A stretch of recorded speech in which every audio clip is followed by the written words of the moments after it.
شہر سے دور ایک گاؤں میں علی نامی کسان رہتا تھا۔ علی سارا دن کھیتی باڑی کر کے اپنی اور اپنے بیٹے احمد کی بھوک مٹاتا تھا۔ علی بہت بوڑھا ہو چکا تھا، اس لیے احمد اپنے باپ کا ہاتھ بٹانے کے لیے کھیتی باڑی کرنے چلا جاتا تھا۔ ان کے پاس ایک گدھا بھی تھا۔ یہ گدھا بہت صحت مند اور توانا تھا۔ علی اپنے گدھے کا بہت خیال رکھتا تھا اور وقت پر چارہ ڈالتا تھا۔ اس گدھے کا علی کو بہت فائدہ تھا۔ وہ گدھے پر گندم لاد کر شہر کی منڈی میں لے جاتا تھا، جہاں پر گندم بیچ کر اپنی محنت کا معاوضہ وصول کر کے واپس گاؤں لوٹ آتا۔ علی کے گاؤں میں چند سالوں سے بارشیں نہیں ہوئی تھیں، جس کی وجہ سے زمینیں پانی کی کمی سے خشک ہو رہی تھیں۔ اس خشک سالی کی وجہ سے فصلیں بھی بہت کم ہو رہی تھیں، بلکہ پچھلے سال تو بہت کم فصل ہوئی تھی، جس سے کسانوں کو صرف بیج کا خرچ ملا تھا۔ اس سال پھر خشک سالی تھی، جس کی وجہ سے گاؤں میں قحط پڑ گیا۔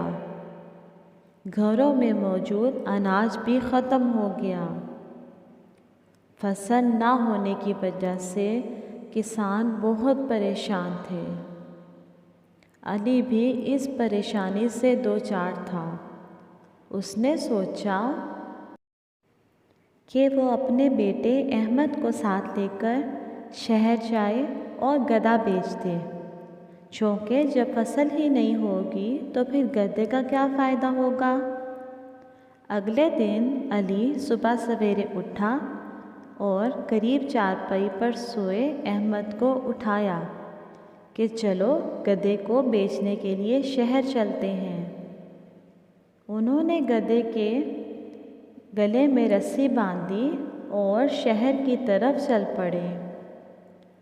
جب وہ راستے میں موجود نہر کے پل سے گزرے تو نہر کے کنارے چند عورتیں کپڑے دھو رہی تھیں۔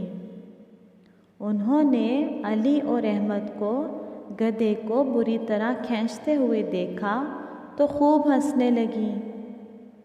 علی نے ان عورتوں سے اس طرح ہنسنے کی وجہ پوچھی۔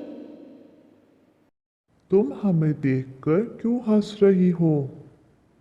ان عورتوں میں سے ایک عورت جو زیادہ ہنس رہی تھی، وہ بولی، ارے بے وقوف، اگر تمہارے پاس ذرا بھی عقل ہوتی تو تم اپنے بیٹے کو گدھے پر بٹھا لیتے۔ علی نے بات سمجھتے ہوئے احمد کو فوراً گدھے پر بٹھا دیا۔ احمد تو بہت خوش ہوا۔ چلو اب وہ آرام سے سارا سفر کر لے گا۔ ابھی وہ کچھ ہی دور گئے تھے کہ سامنے سے ایک بڑھیا ہاتھ میں لاٹھی تھامے پیدل آ رہی تھی۔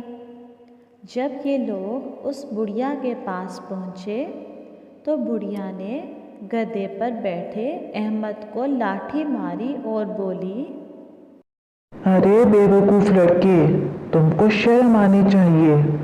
تمہارا بوڑھا باپ پیدل چل رہا ہے اور تم خود مزے سے گدھے پر بیٹھے ہو۔ نیچے اترو اور باپ کو گدھے پر بیٹھنے دو۔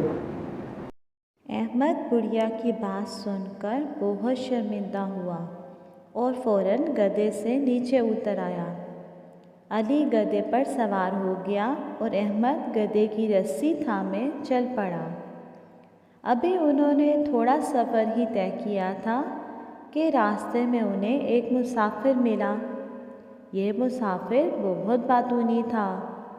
اس نے علی سے پوچھا، بھائی صاحب، آپ کہاں جا رہے ہیں؟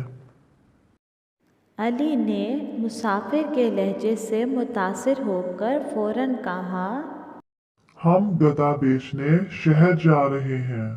مسافر نے علی کی بات سنی تو خوب ہنسا اور بولا، بڑے بھائی،